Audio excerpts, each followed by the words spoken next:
یریدون ان یطفئوا نور اللہ بافواہہم، یہ چاہتے ہیں کہ اللہ کے نور کو بجھا دیں اپنے منہ کی پھونکوں سے۔ وَيَأْبَى اللَّهُ إِلَّا أَن يُتِمَّ نُورَهُ وَلَوْ كَرِهَ الْكَافِرُونَ، اور اللہ کو ہرگز منظور نہیں ہے مگر یہ کہ وہ اپنے نور کا اتمام فرما کر رہے، چاہے یہ کافروں کو کتنا ہی ناگوار ہو۔ هُوَ الَّذِي أَرْسَلَ رَسُولَهُ بِالْهُدَى وَدِينِ الْحَقِّ لِيُظْهِرَهُ عَلَى الدِّينِ كُلِّهِ، وہی تو ہے جس نے بھیجا ہے اپنے رسول کو صلی اللہ علیہ وسلم الہدا اور دین حق دے کر، تاکہ غالب کرے اسے کل کے کل دین پر، کل نظام زندگی پر، وَلَوْ كَرِهَ الْمُشْرِكُونَ، خواہ یہ مشرکوں کو کتنا ہی ناگوار ہو۔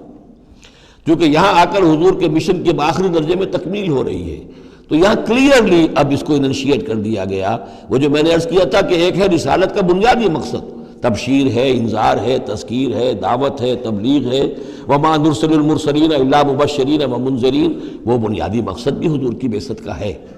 لیکن حضور کا ایک امتیازی مقصد ہے، تکمیل رسالت کا جو مظہر ہے وہ ہے کہ دین کو غالب کرنا بالفعل۔ یہ جوڑا جو دو آیتوں کا ہے یہ بالکل اسی ترتیب کے ساتھ یہ جوڑا سورہ صف میں بھی آیا ہے۔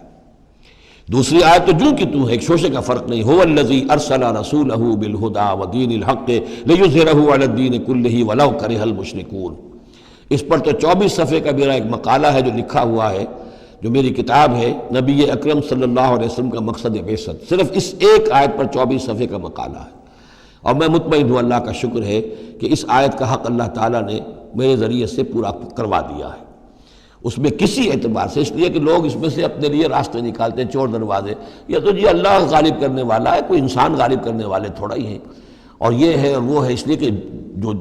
آدمی کام چور ہے